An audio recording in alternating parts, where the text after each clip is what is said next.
way you're gonna hold me down. I said, I'm going gray in Tinseltown. You're a beast. There's no way you're gonna hold me down, 'cause I was born to entertain, and Show them you what a can't real woman looks take like. that away. I'm going gray all in your face. You can't replace this. It's going down, we're going gray in Tinseltown. Hi, welcome to Going Gray in Tinseltown. I'm your host, Mandy Mae Cheatham, aka Manda Merhead. Today is July the 4th. Happy United States of America Day to everyone. I live in Los Angeles, as many of you know, and we had an earthquake this morning, so please consider this my last will and testament.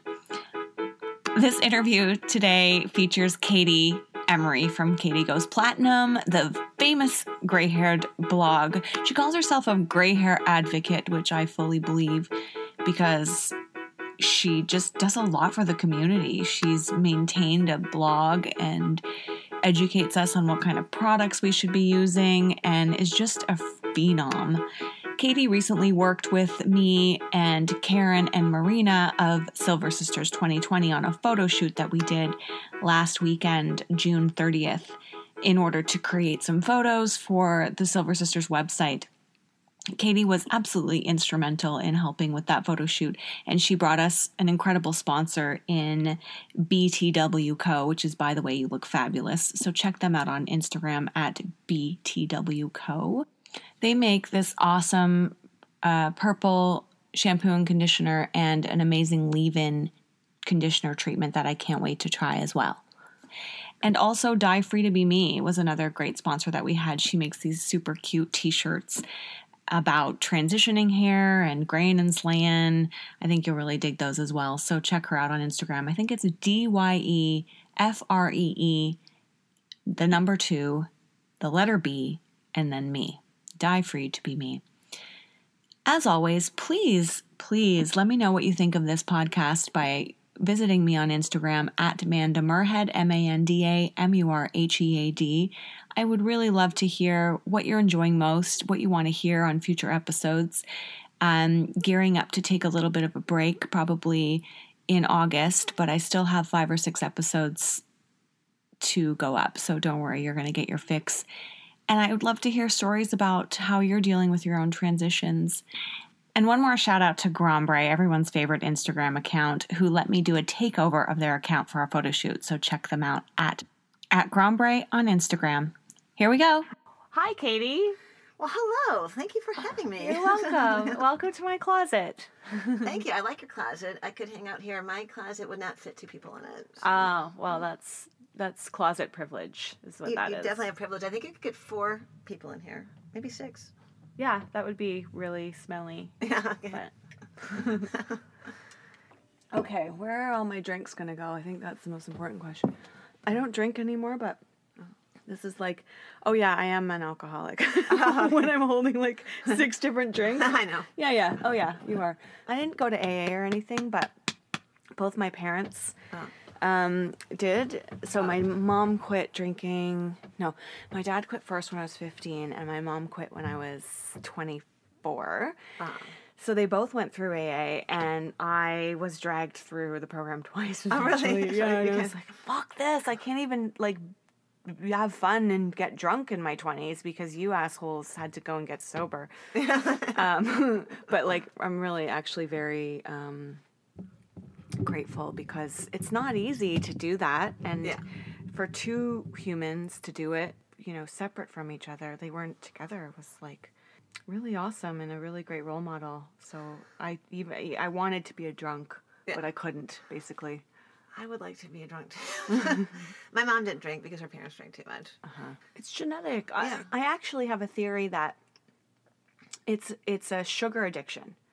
That could make sense. I love sugars. Yeah, because so many people, like my dad, especially, I think there's probably different kinds of addictions, but like my dad would eat a whole bag of Oreos. And like really? He just always needed sugar. And he's like, I think maybe I'm diabetic. He wasn't diabetic, but it was just like a sugar addiction. And I have another friend who's an alcoholic in a bad way, and it's sugar for him. Like, That's so crazy because I love sugar, and I was denied sugar and alcohol as a kid. I mean, not as a kid, but Sure. we didn't have any alcohol in my house. We didn't have any sugar, and then I went crazy with both for a while in college. I was like, I never thought of that. I still like sugar too much. It's a thing. And alcohol. I'm telling you. Yeah. Okay, so how am I going to describe you? What's your last name? Emery. Emery. Do you want your last name in here, or do you want to Sure, be that's Katie fine, Goes Platinum? Yeah. Katie Emery of Katie Goes Yeah, Platinum? that sounds good. Yeah. Okay. So. And I guess describe me as a gray hair blogger? I don't know. Ah. Because I don't want to say gray hair advocate because that sounds like I'm telling people you have to go gray. You know what I mean? Like, although I am a gray hair advocate. I'm an advocate for doing what you want, and if you want to go gray, that's okay. That's a whole conversation. Yeah. That's a whole conversation in and of itself. Yeah, that's true. So. Because, like, why wouldn't we advocate for people to go gray? And it's like there's this real backlash. Yeah, there is. Like, you're telling me what to do the opposite way. Yeah. Which I'm not. I'm just saying it's a thing you can do. Right. Yeah. But I am also saying, hey, the cancer rates are 17% higher for hormone-related cancers. And especially if you're African American, they're something like 50% higher. Oh, really? I didn't even know that. Yeah, because of the color of the dye. Oh, right. Because brunette dye is more carcinogenic, which they keep not telling us, but then you find out it is. Yeah. So, yeah. That makes sense. So I guess I am an advocate for going gray. I definitely am. Yeah. I mean, I think you can be an advocate for gray hair without being a dyed hair shamer. Right. Yeah, I don't like that either. I don't like, there's shaming on every side. I was telling somebody this at work this week. Like, we talk about how there's racism in America, but the problem is racism's definitely a problem. Let's say there was only one race. Then people would find something else to get mad about each other with. So what I was surprised with the gray hair community is I've gotten a little shamed for wearing makeup and for not cutting my hair off. So it's weird. So, what? Yeah, not shamed might be too strong of a word, but like criticized. Like, I was told by a lady to stop being, to be more self-confident. But to me, I think it's really ballsy and self-confident to walk out like this in the world with half a head of gray hair. So, girl, I keep getting these messages like, be more positive. Someone sent me a message saying an article on how hard it is to be optimistic and how it's a discipline to be optimistic. Oh, really? And I was like, okay.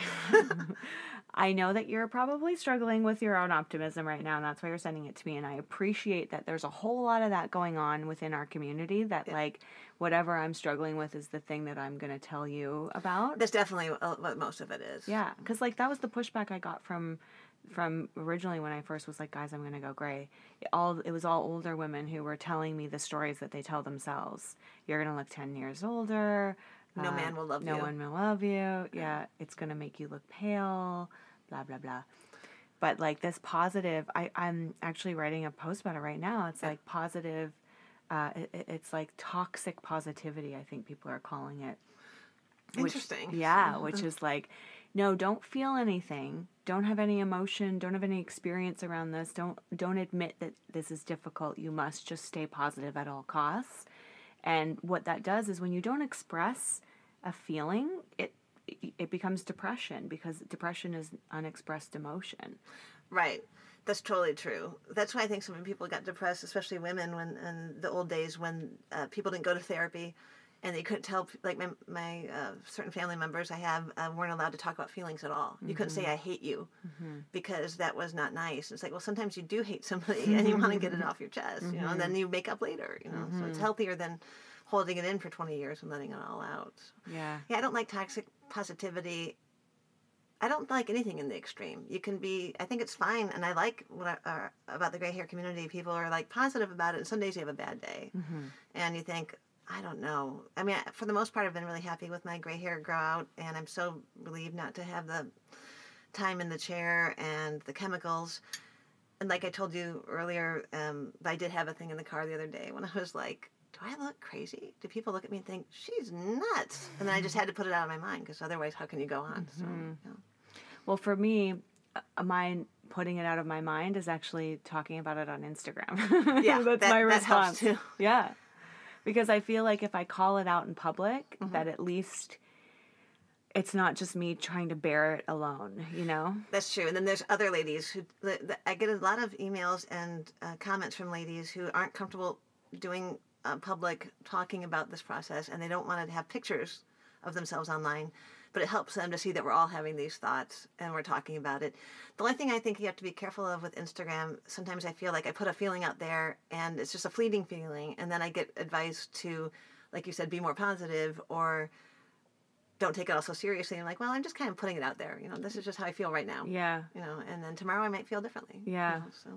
Yeah, it's so interesting. What is it that makes people feel like this is a group therapy session? I mean, although I am definitely instigating that by saying, hey, I'm like crying on Instagram, which I've done many times. Yeah. And like for me, it feels like an art installation almost. Yeah, I can see that too.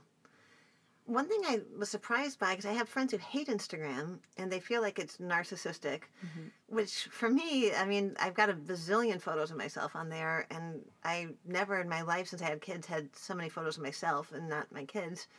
But for me, a lot of it is a community. So you show each other our hair. We're trying to all get through this together. You talk about your feelings. You get compliments, which I guess some people are uncomfortable with. I've seen women say that they got off of Instagram because it freaked them out having so many women tell them you're lovely or I like your hair. Like that was uncomfortable for them. But for me, I don't know. For the most part, it's been great. Like people give you feedback. You tell them how you're feeling. They tell you how they're feeling. And especially if you're in a town where you don't know anybody else going gray, it's really comforting to know there's other women going through this. And even in LA, like we don't know that many women going gray. So. Yeah. I can count on one hand how many friends I have going through this, and it's less than 3 fingers. So well, now it's more. But, so it's nice to be able to get it out there. So you've been running your blog for almost a year. Yeah, since July. So. Yeah. And how deep were you into the Grow Out before you started your blog? Let's see, almost 5 months. So, and I just was so obsessed, and it hasn't ended. I'm still completely obsessed. Yeah. And, I keep thinking I'll run out of things to talk about, but I haven't yet. But I'm not good about writing in advance, so I'm always scrambling at the last minute. But then I'll wake up in the middle of the night and think, like, I need to write about this. Yes. And then, or I'll see something on Instagram that makes me think, oh, this is a topic that might be interesting for people. So I find that too. I'll go outside and something will happen on the street, and I'll be like, oh, whoa, what's that? And then that's when the article comes, and like, just going to the coffee shop and the whole experience of walking in there and how different it is to walk in there with this hair as opposed to the other hair. Now, I haven't been getting any people commenting on my hair at all, like strangers. One person did, but like, and I don't know if it's just because I'm still at the crazy stage. Yeah, I'm trying to think. I know I've had strangers say stuff to me. For the most part, it's been positive. But I did see a man walk into a table once because he was staring so hard at the top of my head that he just completely almost knocked over this little table like at a coffee shop. But in his case, I think he was more astounded. Like, what are you doing? It was funny. But I'm trying to think if I've had too many strangers say anything to me. I've had people who are already gray stop me and say like that they're glad I'm doing this and I'm going to love it. But I don't know, not as much as I thought I would. And I think part of it is just people are being polite. Like they actually think we're having nervous breakdowns. Yeah. They don't want to point out in case we go off, Yeah, that's true. Let loose at any minute. I did catch some women snickering about my hair one day, which was a little strange. Now, I didn't look my best anyway that day. Like, I have discovered that because my hair looks a little crazy, and I don't mind calling it crazy because it is a little crazy, let's just face it.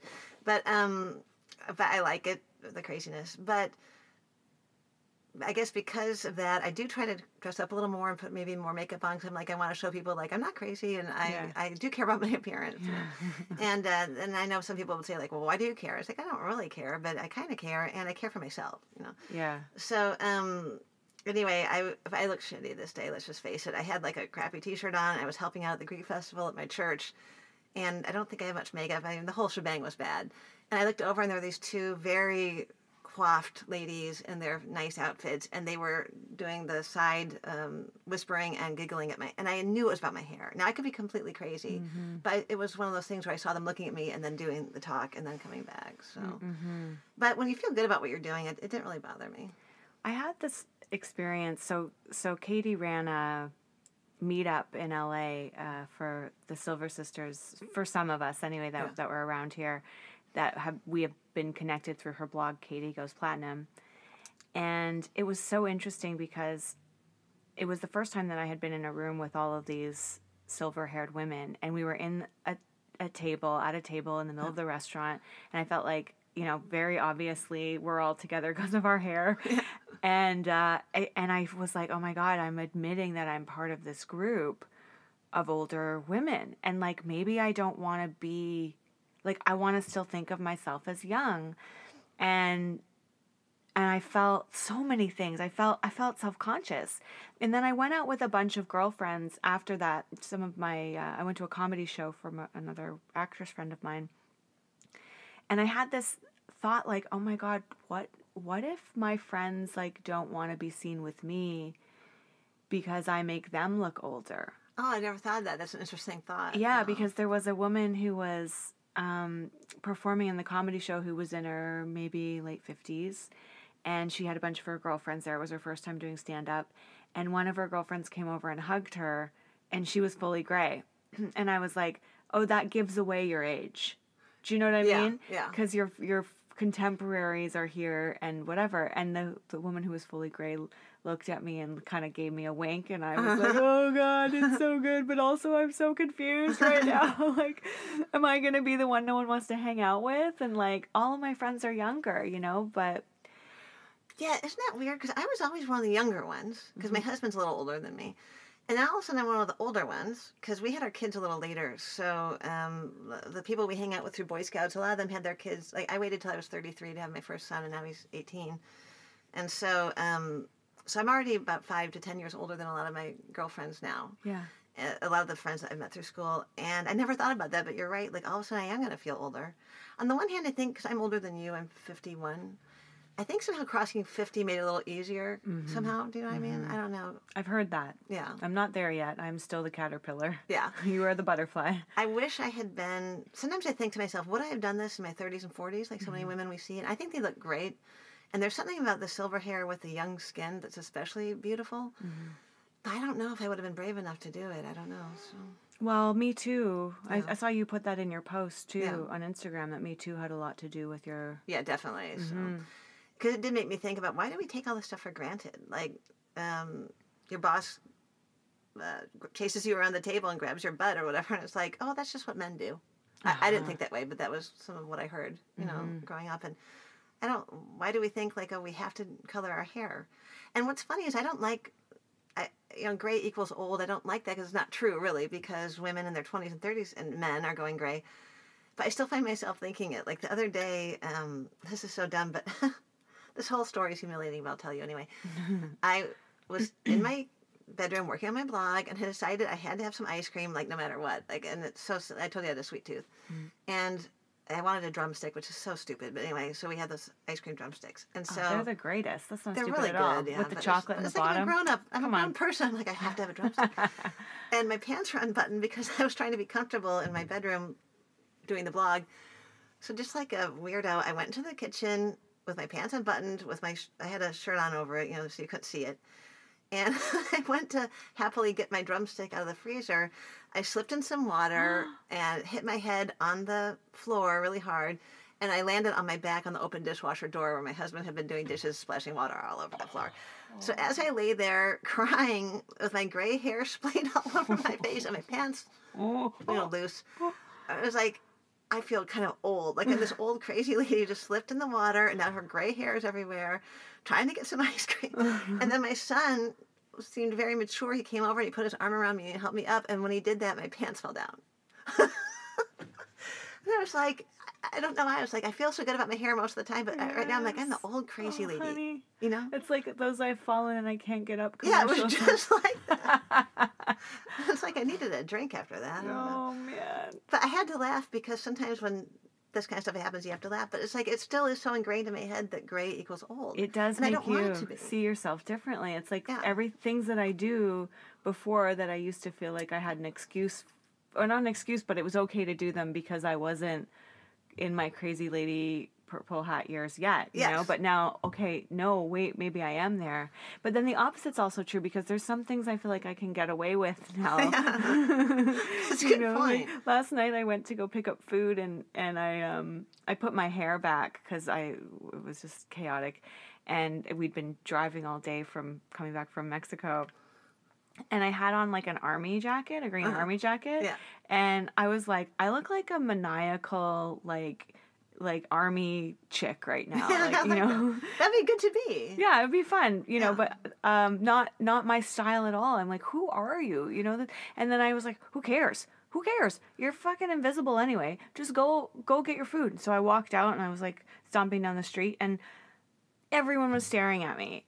But not because I looked whatever, but it was because I was like, I'm just gonna relax and walk down the street and go and get my food and not care about people looking at me and not notice them and like all this emotional psychic energy that it takes for me to walk from point A to point B that has always been there, but I'm just way more aware of it right now because of my hair, but I've always felt eyes on me wherever I go. That's a good point. And I was just thinking, it's kind of like when you're a kid and you go through puberty and you have boobs for the first time. Yes. And then the weirdos start bothering you. Like the weirdos follow you home. Like, and, I mean, weirdos aren't bothering me right now, although some weirdos are, like on Instagram. But all of a sudden you become aware that people are looking at you more. And then that's when girls go through that really self-conscious stage. Like everybody's staring at my chest. And now that's kind of like I'm going through that again.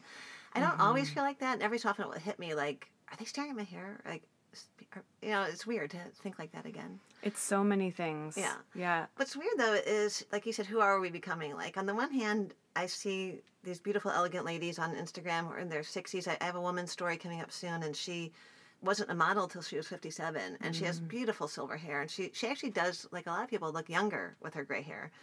And she's still sexy and everything. She's everything. So it's like, am I going to become that lady, or am I going to become, like, the crazy old lady? And it's like, well, what's wrong with the crazy old lady? You know, like we had a lady in our hometown. I saw her every day practically because my high school was downtown, and we would go take the bus. Well, we didn't even have to take the bus. We walked down there. There was like a shopping area, and there was a lady down there who must have been 87 or older. She was very skinny, and she wore the same outfit every day but in a different color. And so it was a Jackie Onassis type suit.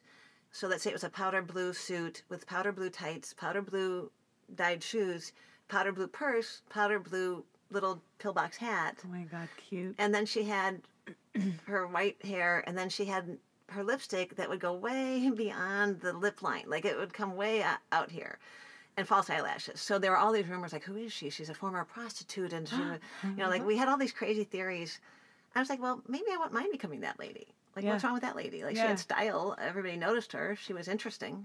You know? What is it that makes us conform the way we do, or that, like, so there's this thing I've been studying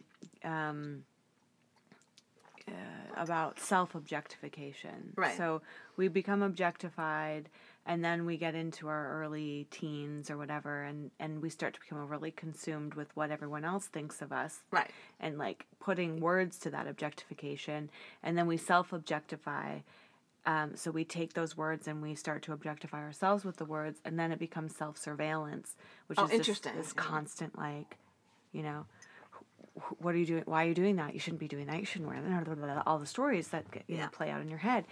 And it's so interesting. Like, if this story, like you and I were talking about when you first got here, about how we just started dyeing our hair because that's what you do. And it was so shocking to realize that we were sheeple, you know? You like to think you're not a sheeple. And if that story is not true, that story that I didn't even question, what else is not true that I haven't been questioning about the world and in myself and who I see, you know, who I am within the context of my community and the country and the world and what have you? It's like... Yeah, it opens up a whole can of worms. I thought about that. I read this book, and I don't really do well with self-help books because I get tired, you know, when I'm reading them. But there was one. It's not really a self-help book, but it really changed my life. It was "You Are a Badass at Making Money." Oh my God, me too. Yeah, I love that book. Such a good book. She's really interesting. She made me think about things differently. Like it's not even just about money, but that you have these beliefs that you think are true, and they're not always true. And I remember that's not. It shouldn't seem so obvious, but it shouldn't be such a surprise to me. And I remember I listened to the audiobook when I was driving back from San Diego by myself, and I actually pulled over to the side of the road to think about it. I was like, why have I been believing all these things they're not true, and I didn't even notice. It's so Yes. crazy. Yeah. So, I study A Course in Miracles, and it says, beware the unexplored belief. yeah, that's so interesting. So, The unquestioned belief. yeah. That's one thing it's helpful with my younger son being on the spectrum is he doesn't fit into any of these easy boxes that we try to do in our culture. So like in elementary school and junior high and high school, you have to do all this homework and you have to think about going into college and you have to conform and you have to do this.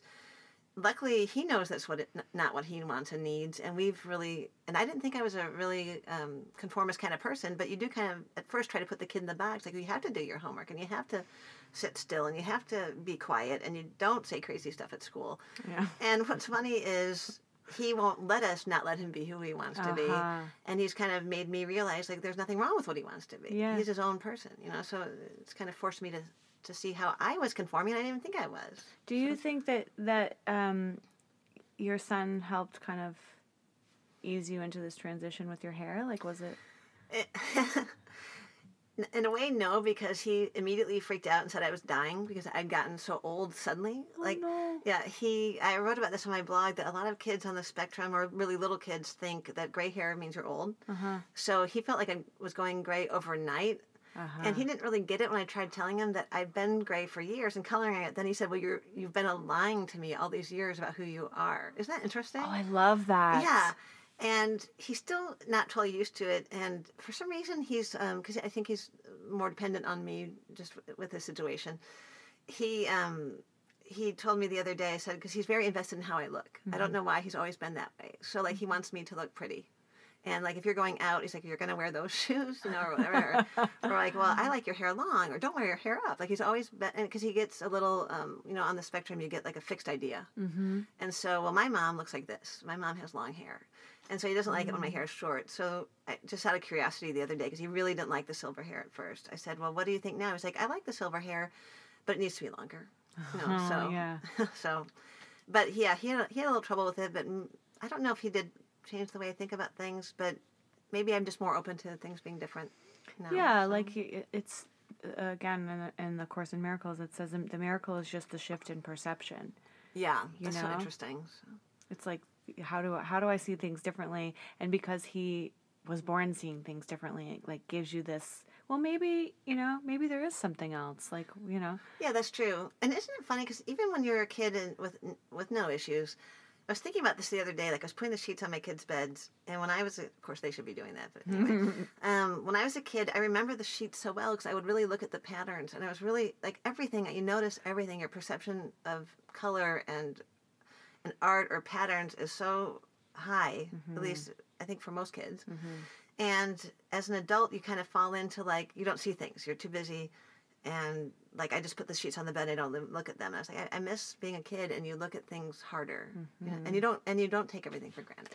Well, it's presence. Yeah. Because they're in the present moment as opposed to, like you were saying, in the past or the future. Yeah. And that's the discipline. I mean, when that woman sent me that article, which I did not read, obviously, I was like, yeah, I know.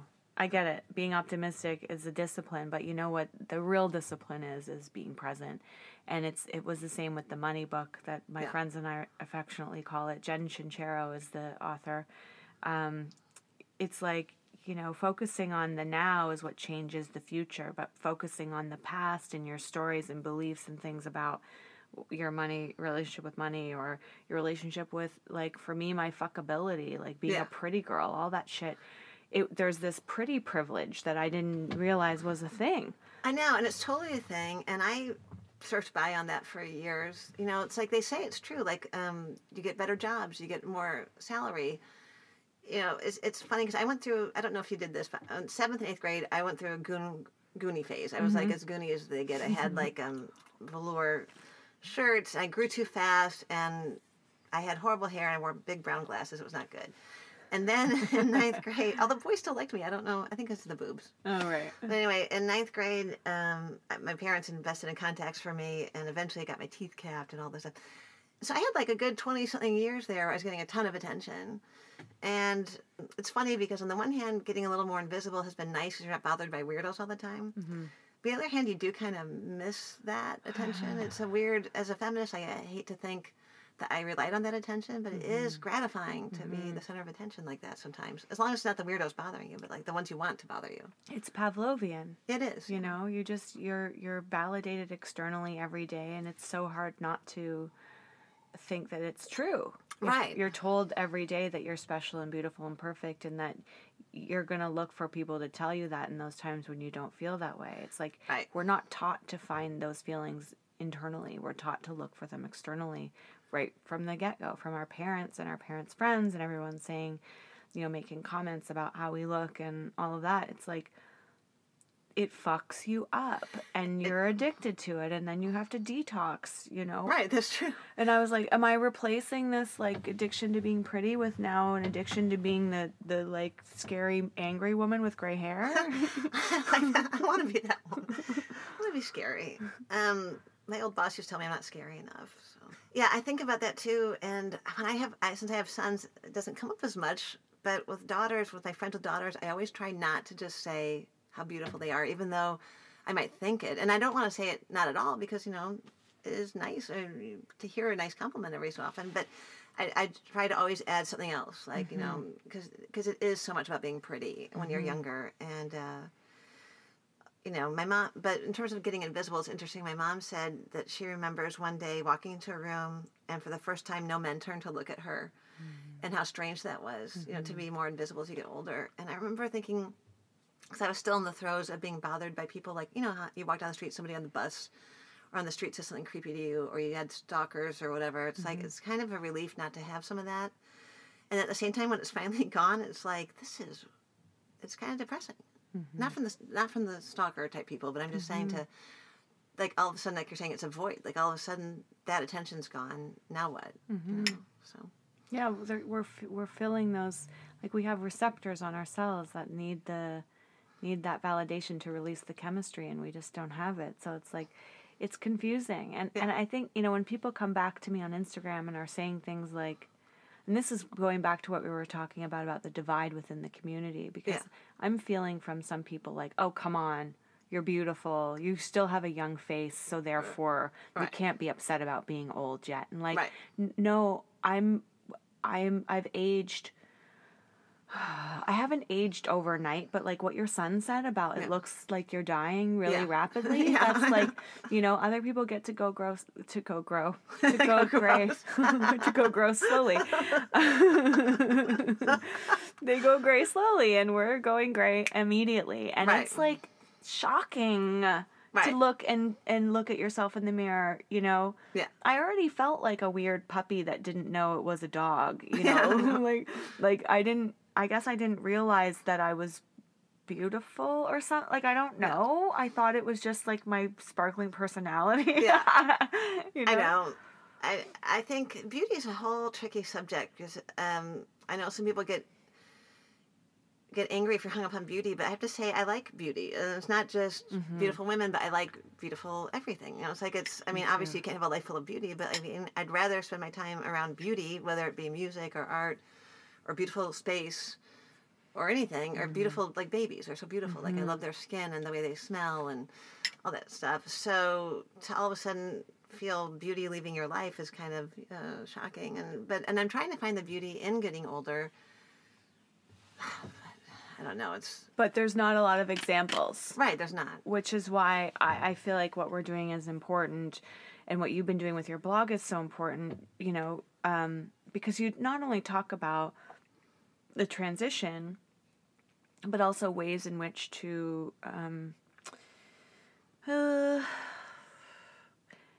you know, to use products to help you feel more beautiful, because there are things that happen, like when you're not dyeing your hair anymore because the hair gets drier and frizzier, and those kinds of things happen. Right. And then, you know, different types of makeup, because it is like puberty. Like, I don't know what colors. I went shopping yesterday and I don't know what colors to buy.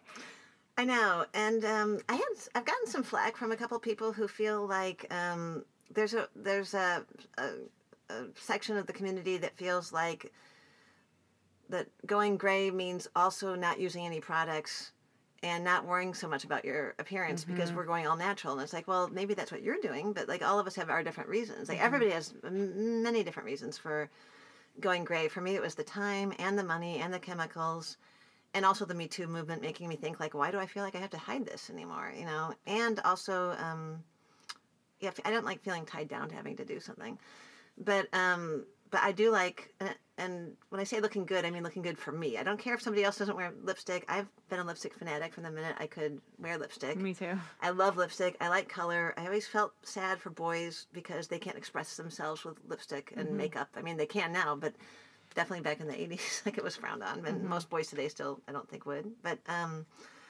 I find makeup and clothing and colors to be a great way to make you feel good too. Like I feel good when I go out in public and I've got makeup and my hair looks good. And my gray hair isn't actually coming in too frizzy, but the dyed part is really dry now. And so I find it helpful, and I hope other people find it helpful too, to find the products that work, you know, because I don't want to, if this is hard enough, so if you feel like your gray hair also looks bad, it's hard to go out in public like that. Well, I was thinking the other day about how I used to categorize myself, let's say. So I had ideas of what I thought beauty was, like what I was mentioning before about the fine art canon, and, you know, like paintings and things and the types of women that you see in fine art, and just...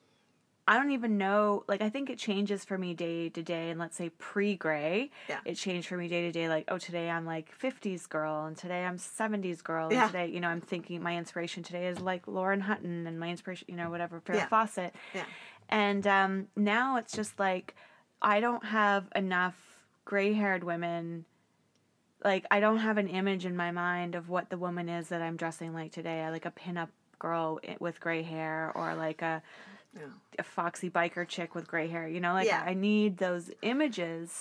I know, and it's so hard. That's one thing with my blog is, and I've got the page ready to go, and I just haven't done it yet.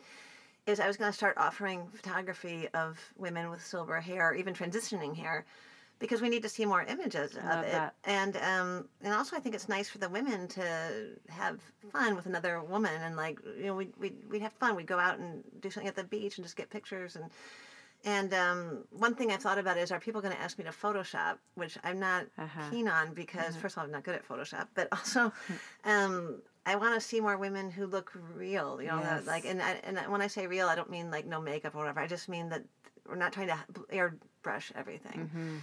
Of course, when I see myself, sometimes I want to airbrush a little, you know, but I bought a subscription recently for the blog for a stock photo agency. And it's so hard to find pictures of women with gray hair. They're either, well, first of all, if they're women of color, there are none. You can't find any women of color with gray hair in the stock photo things. Maybe occasionally, but it's really rare. And then the women who are there are almost always very elderly. And then they're always doing things like holding up a thermometer or you know, something like that. And lately I've started to see a little more of the woman on the beach in the cute outfit, and she's probably in her 50s with gray hair. Or the woman, even, I bought a couple recently, there were women in their 40s. And I was like, well, maybe I could do stock photos of women having a good time in their gray hair instead of just worrying about their health or, you know, their arthritis or whatever. So, Dove is doing something with that right now. Oh, that's good to know. Yeah, not specifically with gray-haired women, but just across the spectrum, like in stock photography specifically, with maybe Getty or one of the agencies, and they're hiring female photographers to go out and take stock images of women with all different looks and different whatever. Oh, maybe I'll contact them. Yes, so, that would be I've really great. I've never done stock photography, but I think it would be cool. So. Yeah. Yeah, I just think, we're not seeing enough of these women. That's why on the blog I've tried to get women of all ethnicities on there.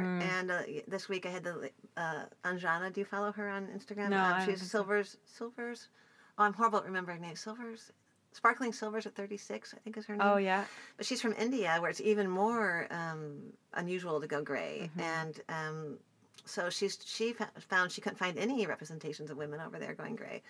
So that's partly why she started her Instagram account. But what's funny is even in America and Canada and France and Italy, it's still not something you see that much. So it's nice to see, I think, for the women who are just starting, and like I was I guess now it's been 13 months since I started going gray, to see other women doing it helps. Yeah. You know, so much. Yeah. And there have been some stock photos, or not stock photos, but department store photos women have told me about where the women are transitioning. So they're not even just Are you kidding all gray. me? They have, like us, like half gray. No way. Yeah, somebody sent me a picture the other day of a woman at a mall. Like on a stock photo, a woman in a department store with half gray hair. That's exciting. So that's cool. Yeah. And on Bitmoji. Do you use Bitmoji app? No. It's so silly. My husband and I once had a fight and made up through the Bitmoji app. It was so dumb. It's like you make a little emoji of yourself. So for a while there, I got rid of it because I'm like, it's not me anymore. It's a woman who's brunette. You know? Yeah. And now they have transitioning hair ones, No. and they have a whole bunch of them. And so I did a little challenge on the Silver Revolution Facebook group the other day, and I had everybody post their new Bitmoji. And so mine, I found one with a woman with my hairdo, and it's gray down to about her ears, and then the rest is orange, like I've got. Yeah. And it was fun. It's like, well, how nice that they did that. You That's know? awesome. I wonder if somebody requested it. Or maybe it was the ombre trend, and then it just so happens they also have gray, so it works. Oh, that's true. Maybe that's it. Yeah. So, darn it. I was thinking like, oh. Sorry. Yeah. But that validation is a real thing too, and that's one of the reasons why I'm so interested in getting involved in the Silver Sisters conference. Is I want to bring brands in as a way to, like, you know, help women feel validated that, oh, well, you know, R&Co or like, you know, some Joico or something. Joico sees us as a valuable market segment. Like we're... Right. Why do people in their 50s and older, or even 40s and older, get dissed by ads when we have the more I mean, I don't feel like I have any money, but I mean, or supposedly we all have more money than the young people. But yeah, they always are gearing towards people in their 20s, you know. Because they think that, well, you know, it's changing. Like in the fashion industry, it's been changing. Yeah. Gucci, I think Dolce & Gabbana, for sure, those two have been putting the women who actually buy the clothes in their ads, which are women in their 60s. Oh, that's nice. Yeah, so they'll have the models, and then they'll also have the women dressed in the clothes too that buy the ads or that buy the clothes. Like, hello, they're the ones with the closets full of couture. It's not right, not the 20-year-olds. Yeah, I think about that. That's great. And I actually found, I can't name them yet because I need to wait till we get closer. But I did find a sponsor who does makeup products for women who are mature, because you know you get some problems as you get older with like lines around your lips, and your lipstick bleeds into it, which drives me crazy. And they make a product I love, and I talked to them about being a sponsor because I think it would be great. Like, can you imagine? And I want to see more things. Like, twice in the past year, I've gone to a place like Sephora or Ulta to ask for help getting foundation because I have a little, you know, blotchy skin, and so I want to smooth it out. Yeah. And almost all the girls who work in those stores are lovely people, but they're in their 20s and with a boatload of makeup.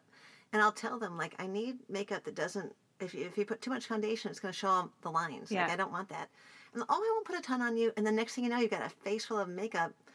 And when I took it off at home, they powder. And it's like, oh, my God, I joked about it. Like, have you ever seen Lost Horizon? No. There's a woman in the movie. It's from the 30s, I think. This woman she's never aged. She's lived in this Shangri-La for 200 years or something. And she's beautiful, but she wants to leave there. She doesn't like it there for some odd reason. So anyway, this boyfriend takes her away, and within a day of leaving Shangri-La, like, they turn around and see her on the trail, and her face is all wizened and wrinkles everywhere, and then she just blows away into dust. And that's how I felt after I left Sephora, because the second I smiled, my face cracked into a million lines. She put so much makeup on there, it sunk into my... And I don't feel like I've got tons of wrinkles, but I looked like I had a bazillion. Yeah. And so the point is I feel like I just want to walk into a store and have a lady my age, or at least who's been trained in older skin, like, what will look good on me? That I used to find on set. Even at 35, I started acting at 35, and I would go in and be like, hey, you know, my skin is mature. Yeah. More mature than what you're used to, because I'd see like... you know, very young makeup artist and be like, I don't put powder under my eyes. Yeah. Because it will accentuate the wrinkles. And, you know, there's certain types of foundation that even out the wrinkles, and, you know, chemically the bonds or whatever, even like create a sort of shield. A shield. Yeah. Whereas other ones don't. They just sink in. So it's like, you know, different kind of skin needs different kind of makeup, and their kits are already so insane in how much money they have to spend on makeup. It's a whole other ball game to get this other kind of makeup. So on set, it's a nightmare. See, this is a great idea for a business. If there's a makeup artist listening to this, is specialize in older women makeup, just over 35. Why like you doesn't said. that exist? Right, it's crazy, There's all this shit that's like anti-aging makeup or anti-whatever, but it's I don't believe them. I think that's the thing. Like Oil of Olay can say that their foundation is anti-aging, but I don't believe you. Right. And it's full of chemicals and toxicity and garbage. Like, I don't normally believe it, but I do have to say I did something and I never noticed my neck. This is how I always am. I don't notice something until somebody else points out that they're insecure about it, and all of a sudden I'm like, oh my God.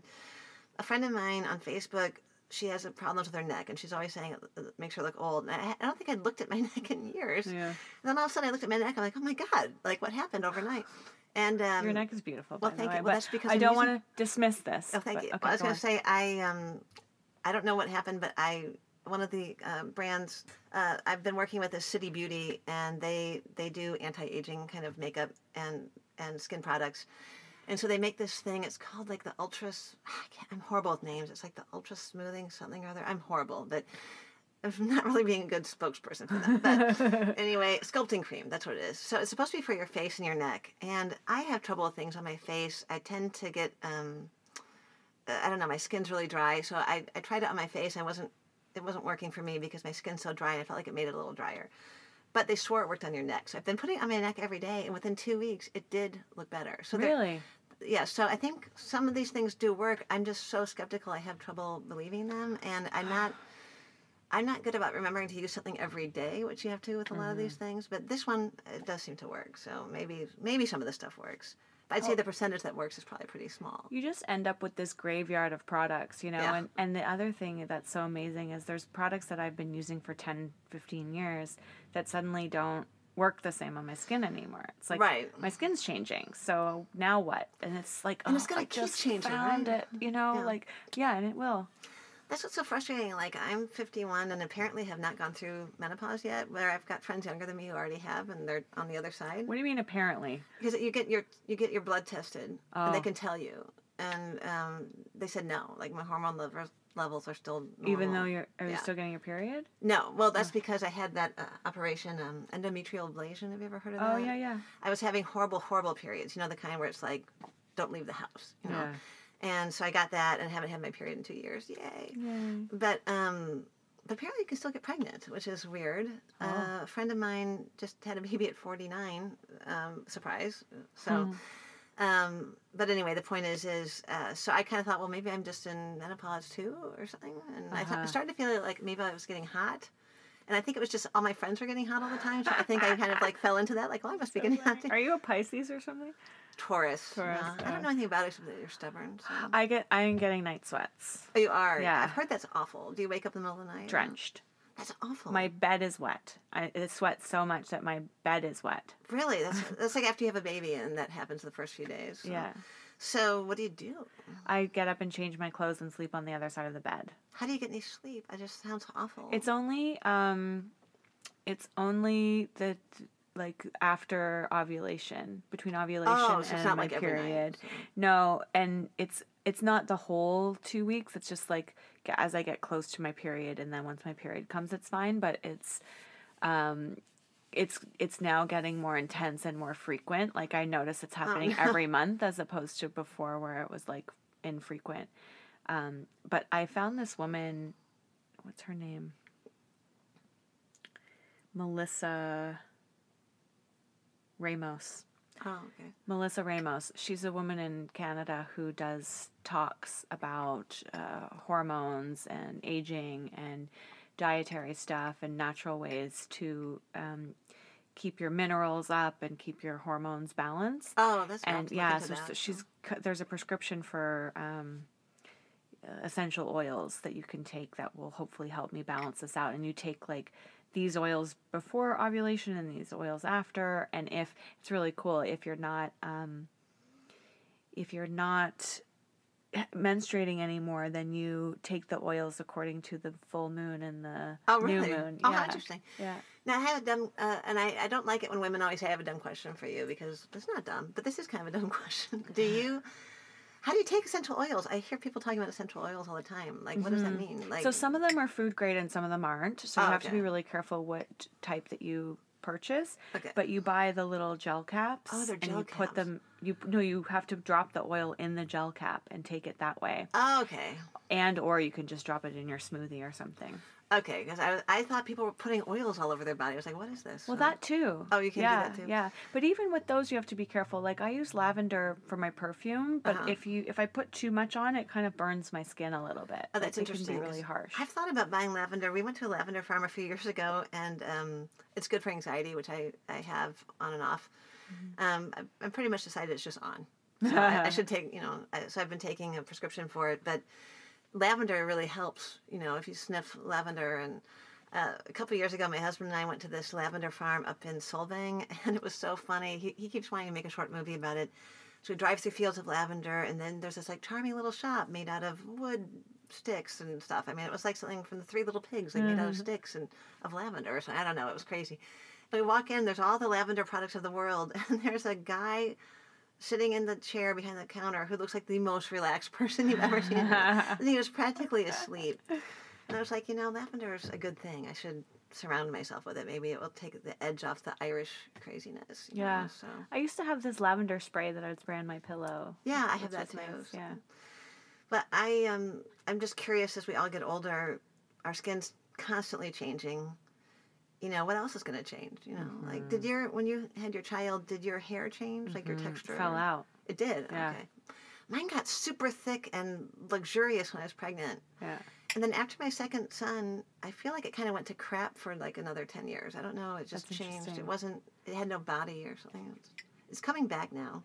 I was thinking about this the other day. Because I had my son so young, it didn't really affect...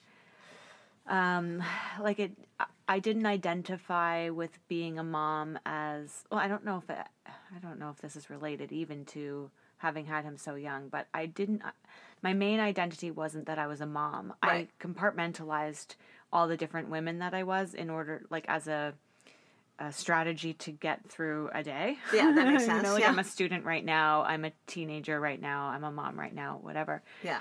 But I was thinking about how pretty girls go from being, identified by their looks. Right. And then they move into this next phase. And I think a lot of women, they have babies. Yeah. And it changes their bodies so much. And because I've seen a lot of women go through that or talk to women who've gone through that.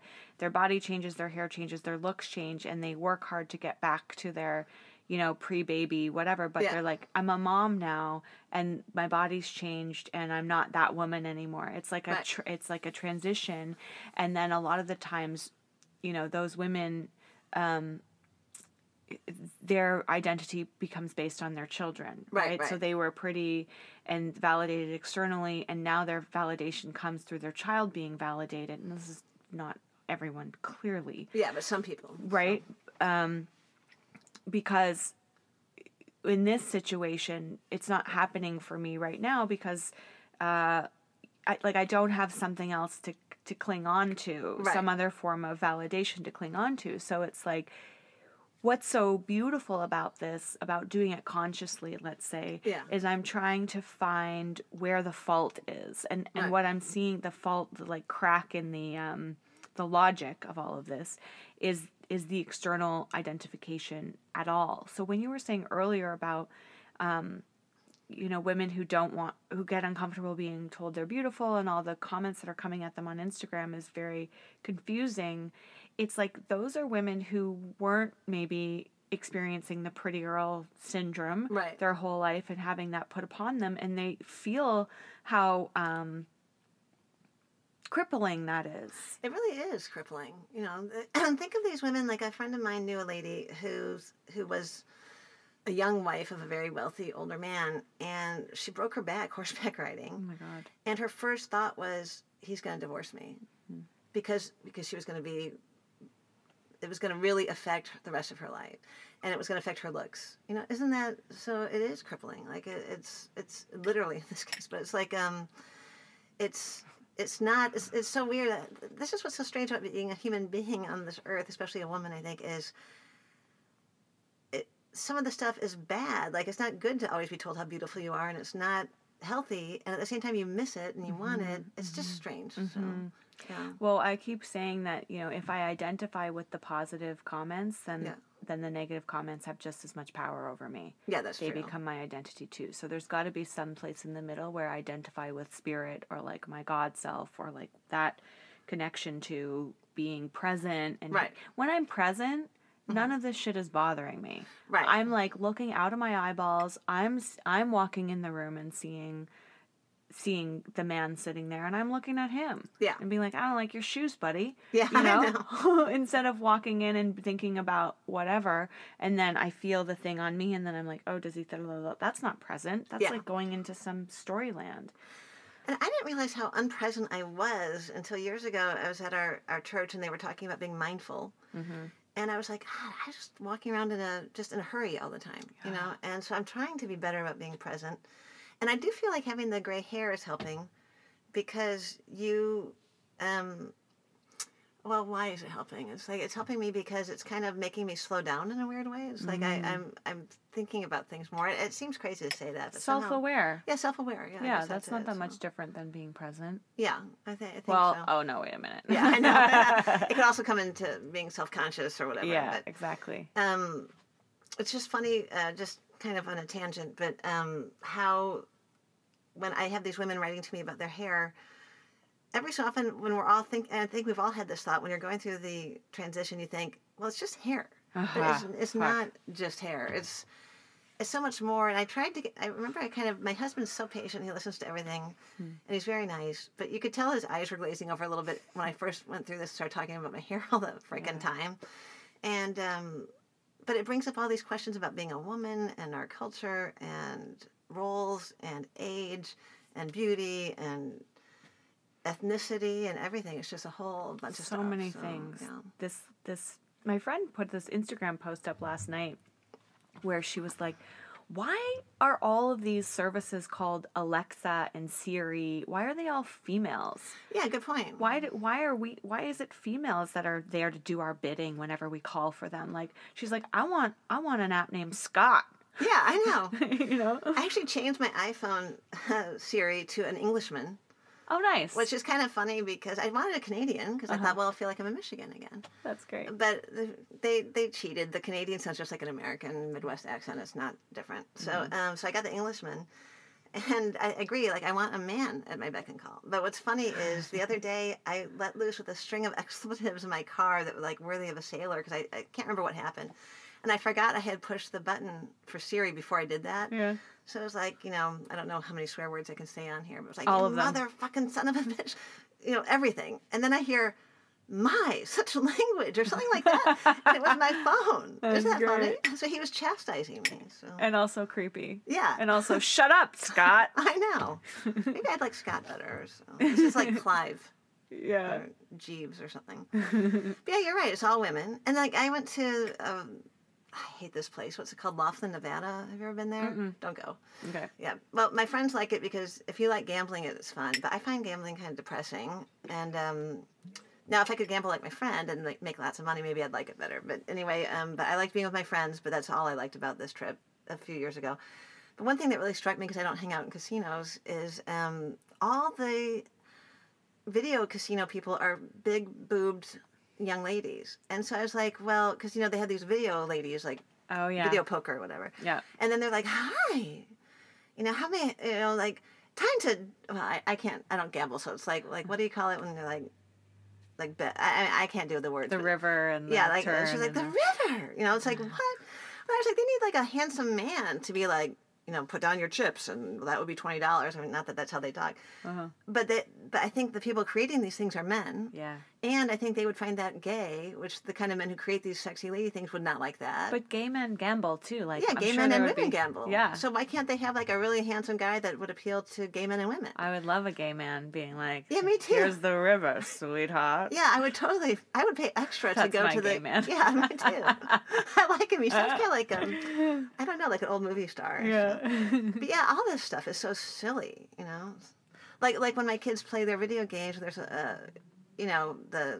this isn't a video game, but like, what do you call those? The games at the arcades. Yeah. And then the lady comes out in the bikini and she like has the checkered flag and she like bends over. It's like, what? You know, where's the handsome man doing the checkered flag? Well, I know. And, you know, I believe that Hollywood is the front line in in changing the world. Storytelling is the way in which people are receiving their information.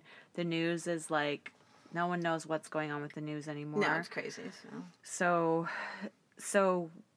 I feel as a content creator a great deal of responsibility to start to change this. You know? Yeah, I think that's wonderful. And I think things are changing. Do you think? Or they seem like they're changing? They're starting to change? There's a lot of talk about them changing. Yeah. But there's not enough action. Right. But there's a lot of talk. And I think, you know, this movement has a great opportunity because the press seems so into it. Yeah. You know, for us to kind of organize and, you know, maybe even get a little political and petition people and start to become visible. Yeah, that's true. You know? Yeah, especially, it's not fair to, like, relegate homeless people to the dustbin, for God's sakes, you know? Yeah. Advocates, that's what we need to become. Yes. Yeah. Well, I agree with that. What could we call our movement? See, I keep thinking The Shining. Cause, like, the horror movie. Yeah, like that's hilarious. You know, like we have pugs, so it's like a grumble of pugs. So it would be The Shining of Silver Sisters. Yeah, but then it would be kind of violent, like there would be a tint of violence. I mean, to it, like sometimes I feel that way. Yeah, I know, me too. On that note, I think we should probably wrap up. Okay. Katie, thank you so much for coming all the way into downtown and into my closet. I like your closet. I could hang out here all day. Thank you. Yeah, and thanks for having me. It was fun. So. Absolutely. Yeah. So Katie's blog is katiegoesplatinum.com, and she's on Instagram at Katie Goes Platinum. Katie Goes Platinum, and YouTube at Katie Goes Platinum, and Twitter. Yes, that one's called Goes _ Katie. Yeah. Right. That's the one I could get. Yeah. I thought you were going to say, yeah, that one's called Orange is the New Black. Red. Yeah. I should come up with a better name. No. Katie Goes Platinum is great. So thank you very much. And I guess we've solved most of the problems of the world. So we're going to become gray-haired advocates and... Warriors? Can we ride in on white horses? Gray horses. Yeah, gray horses. Yeah. Silver. Yeah, silver horses. Yeah. As long as they can hold us. They're not too old. No, they have to be young horses. Yeah. No, see? But not too young. I don't want like one that's prancing all over the place. Yeah, exactly. Controls. Yeah, we need a trained horse. Yeah, that sounds good. Yeah. All right, thank you. Thanks.